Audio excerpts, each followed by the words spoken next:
আসসালামু আলাইকুম প্রিয় দর্শক শ্রোতা, আশা করি সবাই ভালো আছেন। দেশ ও দেশের বাইরে যে যেখান থেকে আমার এই ভিডিওটি দেখছেন সবাইকে জানাচ্ছি মা দেশি মুরগি খামার চ্যানেলের পক্ষ থেকে স্বাগতম। দর্শক, আজকের এই ভিডিওটিতে আমি আপনাদের সাথে যা শেয়ার করব তা হচ্ছে যে এই যে বাচ্চাগুলো দেখতে পাচ্ছেন, আমি বলেছিলাম গত ভিডিওতে যে বাচ্চাগুলো সেল দেব। তো কত সেল দিলাম এবং বর্তমানে আমার কি পরিস্থিতি এবং বাচ্চাগুলো কিভাবে আছে, আরও কিছু প্রসেসিংয়ে রয়েছে সেগুলো কি অবস্থায় আছে, মূলত হোল ডিটেলস আমি আপনাদেরকে এই ভিডিওটিতে শেয়ার করব। তো তার আগে বলি, আপনি যদি আমার ভিডিও প্রথম দেখে থাকেন তাহলে আমার চ্যানেলটি সাবস্ক্রাইব করে রাখতে পারেন, কেননা আমি সবসময় দেশি মুরগি সম্পর্কিত ভিডিওগুলোই আপলোড করে থাকি। তো চলুন শুরু করা যাক।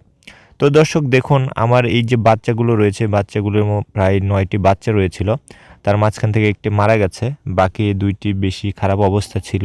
তো এই যে দেখেন, এখানে মোটামুট প্রায় 6টি বাচ্চা রয়েছে এখন। তো 6টি বাচ্চা সুস্থ রয়েছে, যে কারণে বলেছিলাম যে বাচ্চাগুলোকে আমি সেল দেবো। গত ভিডিওটিতে আমি আপনাদের সাথে শেয়ার করেছি। এবং আগের যে ছোট বাচ্চাগুলো ছিল সেগুলো 7টি মারা গেছে এবং আরও কিছু ঝিমাচ্ছিল। এই যে দেখুন, তার মধ্যে এইখানে একটি ছিল, তবে এটি এখনও বেঁচে রয়েছে আলহামদুলিল্লাহ। এখনও 4টি বাচ্চা আছে, জানি না কী হবে ফিউচারে। তো যাই হোক দর্শক, এছাড়াও আমার কাছে কিছু মুরগি এখনও ডিমে বসানো আছে, মানে কুচেতে আছে। তো সেগুলো নিয়ে আসলে এখন আমি খুব সংশয় প্রকাশ করছি। জানি না সেগুলো ফুটে বের হলে কি হবে, কোন রোগে আক্রান্ত হবে, কি আদৌ হবে না। এবং কিছু ছোট ছোট বাচ্চা রয়েছে, এটাও আপনারা জানেন। তো এই যে এটি হচ্ছে কুচে মুরগি, এখন যেটি আসলে কুচেতে বসা আছে, এরকম আরেকটি আছে, আমি আপনাদেরকে দেখাবো। তবে এবার আমি আসলে জানি এরকম একটা সম্ভাবনা তৈরি হতে পারে, আগে থেকেই একটু চিন্তাভাবনা করেই সেজন্য এবার ডিম দিয়েছে খুবই কম পরিমাণ, ঠিক আছে। এটাতে 11টি এবং আরেকটি যে পাত্র রয়েছে, মানে 2 মুরগি মিলে এই যে এখানে রয়েছে 11টি। তো এই 22টি ডিম 2 মুরগিকে দিয়েছি। তো যাই হোক, আল্লাহর রহমতে কিছুদিন পরে হয়তো বা ফুটে উঠবে ওগুলো। সবগুলো থেকেই কয়টি বাচ্চা হবে এখনও দেখিনি। আর এগুলো নিয়ে একটু টেনশনে ছিলাম, এই বড় বাচ্চাগুলোকে নিয়ে। তো যাই হোক, আলহামদুলিল্লাহ বাচ্চাগুলো সেল হয়ে গেছে। তো এটা নিয়ে আমি বলেছিলাম আপনাদের সাথে শেয়ার করব। তো বাচ্চা আসলে এইখানে আমি যেটি করেছি সেটি হচ্ছে হাটে নিয়েছিলাম। আমার এখানে যে হাট রয়েছে, আমি যেখানে সচরাচর বলে থাকি পীরগাছা হাট। তো আসলে কাল বৃহস্পতিবার ছিল, গতকালকে এই বাচ্চাগুলোকে হাটে নিয়েছিলাম।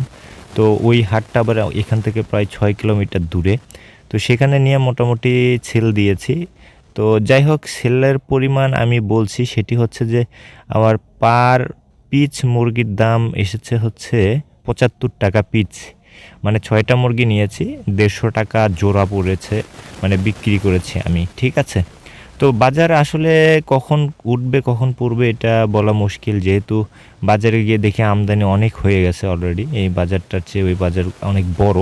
তো অনেক মুরগির আমদানি হয়েছিল, যে কারণে হয়তো বা দামটা একটু কম হয়েছে। আমার মানে যা আশা করেছিলাম তার থেকে একটু কম হয়েছে। তো যাই হোক, আমি আপনাদেরকে বলেছিলাম যে যা আসবে তাতেই শুকুর, ওইটা নিয়ে আমাকে থাকতে হবে, এখানে লাভ লসের চিন্তা করলে হবে না। তো যদি কয়েকটি মুরগিও রেখে দিতাম হয়তো এদের সাথে আরও অসুস্থ হয়ে পড়তো। তো যাই হোক, আলহামদুলিল্লাহ যা হয়েছে খুবই ভালো হয়েছে মোটামুটি। তো যাই হোক, ওর সাথে আরেকটা জিনিস সেটি নিয়েছিলাম হচ্ছে, আমি আরও 3টি কবুতর নিয়েছিলাম। তো 3টি কবুতরের মধ্যে এক জোড়া কবুতর বিক্রি করেছি 500 টাকা দিয়ে। এটা গিরিবাজ প্রকৃতির কবুতর ছিল। আর একটি সেল হয়নি, ওটার দাম কম বলেছিল, যে কারণে আসলে নিজের থেকেই সেল দেইনি। তবে পরের হাটে হয়তো বা আবার নিব, বা ওই কবুতর বা আরও কিছু কবুতর আছে সেগুলোকেও আমি সেল দিয়ে দেবো, কেননা এখন আসলে আর সময় দিতে পারছি না ওগুলোকে, যে কারণে আমাকে ছেড়ে দিতে হচ্ছে। যদিও সারাদিন ঘরের ভিতরে থাকে, কিন্তু তারপরেও একটা ব্যাপার আছে, তো যে কারণে ছেড়ে দিতে চাচ্ছি। তো যাই হোক, এই হচ্ছে বর্তমান আমার অবস্থা। তো আপনাদেরকে একটা অনুরোধ করছি, সেটা হচ্ছে শীতকালে এখন মানে জানুয়ারির মাঝামাঝি বা জানুয়ারি শেষ হলে তারপরে আপনারা কুচে বসাবেন। এটি হচ্ছে আমার পক্ষ থেকে সাজেশন বা উপদেশ, যেটি বলেন অনুরোধ। তো আরেকটা বিষয় সেটা হচ্ছে যে আমি অনেকেই ভিডিওতে কমেন্ট করেছেন যে ভাই আপনার এটা ভুল হয়েছে, এটা করা উচিত হয়নি, এটা করা লাগতো।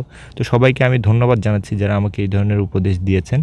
আর একটা জিনিস বলি, যে এই ধরনের ভিডিও শেয়ার করার উদ্দেশ্য এটাই ছিল যাতে আপনারা এখান থেকে একটা শিক্ষা পান, ঠিক আছে। মূলত এই উদ্দেশ্যে ভিডিওটি শেয়ার করা।